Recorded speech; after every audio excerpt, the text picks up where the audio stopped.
আসসালামু আলাইকুম সবাইকে। আশা করি সবাই ভালো আছেন। আলহামদুলিল্লাহ আমি ভালো আছি। তো আজকে আমি রান্না করব গরুর মাংস, তাও আবার কোরবানির। তো কোরবানির গরুর মাংস কিন্তু আজকেই শেষ, তাই ভাবলাম যে একটু রান্না করে আপনাদেরকে দেখাই আর আমরাও খাবো। তো এই যে মাংসটা যে আজকে আমি রান্না করব সেটা হচ্ছে হাতে মশলা বেটে রান্না করতেছি। এখানে ছিল গরম মশলা আর হচ্ছে শুকনো মরিচ, সব বেটে দিয়েছি। একে একে সব মশলাই আমি এখানে দিয়ে দিচ্ছি। প্রথমে দিলাম লবণ, আদা রসুন বাটা, পেঁয়াজ বাটা আর হচ্ছে সয়াবিন তেল।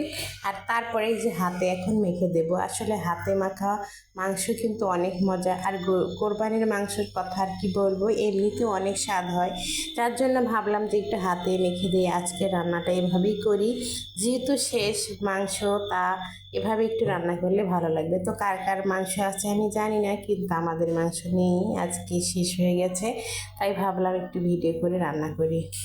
তারপরে এই তো বড় বড় হাড্ডি ছিল এখানে। তারপরে ঢাকা দিয়ে জাল করে নিলাম। কিছুক্ষণ নেওয়ার পরে দেখুন অনেক সুন্দর লাগতেছিল দেখতে। তো খুবই ভালো লাগলো। এখন তো অবশ্য তেলগুলো একটু ভেসে ভেসে উঠেছে আর মাংসটা কমে গেছে, কিন্তু মাংসটা এত অনেক কম ছিল যার কারণে বোঝা যাচ্ছে না। হাড্ডি বেশি লাগতেছিল। যাই হোক, এখন রান্না করে খাবো। যেভাবে হোক ওভাবেই খেতে হবে, যার রিজিকে যা থাকবে তাই খেতে পারবে। তারপরে তো প্রথমের পানিটা শুকিয়ে যাওয়ার পরে এখন একটু কষার জন্য, কষা হওয়ার পরে একটু পানি দিলাম। এতটুকু পানি আবারও সিদ্ধ হওয়ার জন্য দিলাম, যার কারণ গরুর মাংস তো একটু সিদ্ধ হতে হবে, অত শক্ত তো আর খাওয়া যাবে না। যার জন্য একটু পানি দিয়ে আবারও সিদ্ধ করে নিচ্ছি। সিদ্ধ করা হয়ে গেলে অবশ্যই আপনাদের দেখাই দেবো। দেখুন মাংসটা কিন্তু অনেকটুকু পরিমাণ সিদ্ধ হয়ে গেছে। তো এখন কিন্তু মাংসটা খাওয়া যাবে। একটু নরম কম হয়েছে, কিন্তু পরিমাণ মতো খাওয়ার মতো নরম হয়েছে।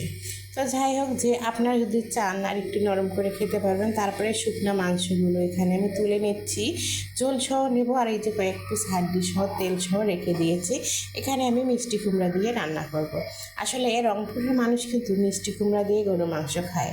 বিশেষ করে আমার মা, আমার আব্বা অনেক পছন্দ করে এই রান্নাটা খেতে। আমি বেশ পছন্দ করতাম না, এখন কেন যেন আমারও ভালো লাগে। তো তাই আজকে রান্না করে ভাবলাম যে এরকম করে রান্না করি। তো মাংস হাড্ডির সাইজগুলো যত বড়, মিষ্টি কুমড়োর সাইজগুলো ঠিক অতটাই বড় আছে। তো রান্না করার পরে অবশ্যই গলে যাবে মিষ্টি কুমড়োটা, হাড্ডিগুলো তার গলবে না, হাড্ডিগুলো আনামি থাকবে। তো এই যে দেখুন এখানে কিন্তু একটু আমি লবণ আর কয়েকটা কাঁচামরিচ ভেঙে দিয়েছি একটু ঝাল হওয়ার জন্য। আর তরকারিটা আমি উঠিয়ে নিয়েছি এখান থেকে, মশলার একটু কমে গেছে যার কারণে একটু লবণ দিয়েছি। আর লাউ মিষ্টি কুমড়া রান্না করলে একটু লবণটা ঝালটা কম দিলে খেতে বেশ ভালো লাগে। এই যে এখন কিন্তু আমার রান্নাটা প্রায় শেষ। তারপরে এখন আমি একটু শুকনো মশলার গুঁড়ি দেবো, সেটা ছিল শুধু ধনিয়ার গুঁড়া। এই গুঁড়াটা দেওয়ার পরে এই তরকারিটা খেতে খুবই ভালো লাগে।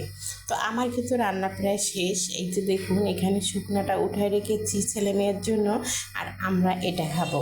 আসলে দুইটাই খাবো, তাই ভাবলাম যে উঠায় রাখি, কারণ ওরা মিষ্টি কুমড়া খায় না, এর জন্য ওদেরকে দিই না। আমরাও ছোটোবেলায় খাইনি, তখন আমার মাও এভাবে রাখছিল।